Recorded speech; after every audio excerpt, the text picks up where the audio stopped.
Apakah sarjana S1 D3 bisa mendaftar Polsuspas? Dan apakah saja formasi-formasi atau jurusan S1 D3 yang bisa mendaftar Polsuspas?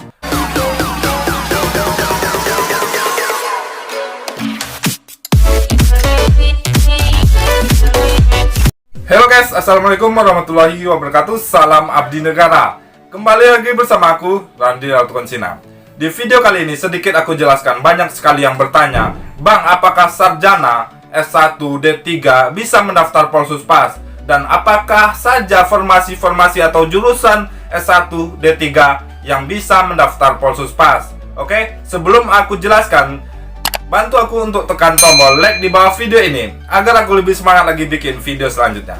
Terima kasih untuk teman-teman yang sudah like video aku ini. Semoga kalian lulus pegawai negeri sipil di bawah Kementerian Hukum dan HAM. Oke, kita lanjut aja. Sebelum aku lanjut tentang pembahasan apakah sarjana S1 D3 bisa mendaftar Polsuspas, di sini sedikit aku jelaskan tentang pembukaan CPNS. Di tahun 2021 ini belum ada informasi resminya. Jadi yang bilang ada pembukaan bulan Maret, yang bilang ada pembukaan di bulan April, itu belum ada informasi resminya. Jadi informasi resminya tetap di website resmi CPNS Kementerian Hukum dan HAM.go.id, atau bisa juga di website resmi BKN dan juga media sosial resmi BKN atau Twitter atau Instagram BKN seperti itu. Oke, jadi pembukaan CPNS belum ada informasi resminya. Kita tunggu aja di pertengahan tahun 2021 ini apakah ada pembukaan CPNS. Oke, kita lanjut aja. Apakah sarjana S1 D3 bisa mendaftar Polsuspas? Di sini sedikit aku jelaskan tentang Polsuspas. Polsuspas ini adalah pegawai negeri sipil di bawah Kementerian Hukum dan HAM yang ditugaskan di bawah unit pelaksana teknis, lembaga pemasyarakatan, rumah tahanan negara, atau juga bisa di Bapas. Jadi pegawai negeri sipil yang ditugaskan di rutan, lapas, Bapas itu termasuk Polsuspas. Jadi pertanyaannya, apakah S1 D3 bisa mendaftar menjadi Polsuspas? Ini pertanyaannya juga salah sebenarnya. Aku benarkan aja. Pertanyaannya seperti ini, apakah sarjana S1 D3 ini bisa mendaftar CPNS Kementerian Hukum dan HAM? Jadi bisa mendaftar tergantung formasi dan jurusan yang dibuka di CPNS. Oke? Dan untuk formasi yang biasanya yang dibuka untuk CPNS Kementerian Hukum dan HAM untuk sarjana S1 D3, di sini akan kujelaskan jurusan-jurusan sarjana ini yang biasanya dibuka untuk CPNS ini formasi tahun 2019. Oke, satu yang biasa dibuka adalah termasuk dokter dan perawat atau nurse, itu juga dibuka untuk CPNS Kementerian Hukum dan HAM.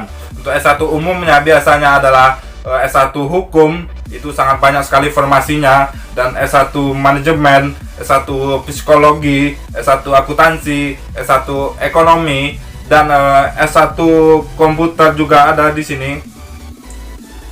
S1 komputer, S1 manajemen, dan S1 kebijakan publik juga ada, dan S1 ilmu pemerintah juga ada.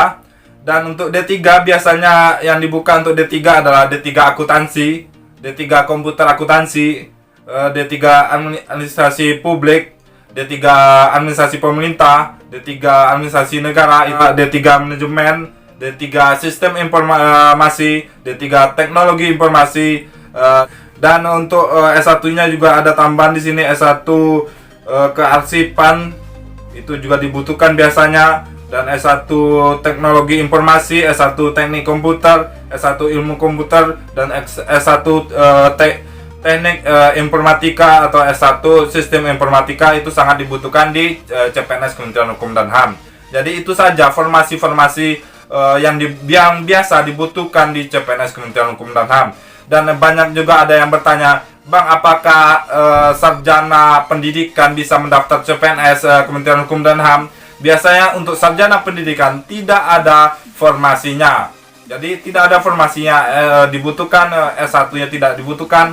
Jadi kalian yang sarjana pendidikan kalau ingin menjadi CPNS Kementerian Hukum dan HAM tidak bisa. Kalian bisa downgrade juga, yaitu memakai ijazah SMA untuk pendaftaran CPNS Kementerian Hukum dan HAM. Untuk umur S1 ini adalah minimal adalah 18 tahun dan maksimal 33 tahun untuk S1, dan untuk D3 minimal 18 tahun dan maksimal 30 tahun, dan untuk SLTA minimal 18 tahun dan maksimal 28 tahun itu umurnya. Dan untuk S1 ini tidak ada tinggi minimal atau berat badan minimal, hanya tinggi minimal ini hanya untuk formasi SLTA atau penjaga tahanan, yaitu tinggi minimalnya adalah pria 160 cm dan wanita 155 cm. Jadi untuk sarjana tidak masalah, mau tinggi berapa tidak masalah, dan untuk berat badan tidak masalah, tidak diukur, tidak dibandingkan, tidak berpengaruh untuk CPNS Kementerian Hukum dan HAM ini. Dan itu saja, semoga video ini bermanfaat untuk kalian yang sering bertanya apakah S1 bisa mendaftar CPNS Kementerian Hukum dan HAM, apakah D3 bisa mendaftar CPNS Kementerian Hukum dan HAM. Sudah aku jawab, bisa, tergantung jurusan kalian masing-masing. Oke, semoga video ini bermanfaat untuk kalian. Bantu aku juga untuk like, komen, dan share ke teman-teman semuanya agar aku lebih semangat lagi bikin video selanjutnya. Dan akan kudoakan kalian lulus CPNS Kementerian Hukum dan HAM. Aku, Randi Atukan Cina. Sampai jumpa di video selanjutnya.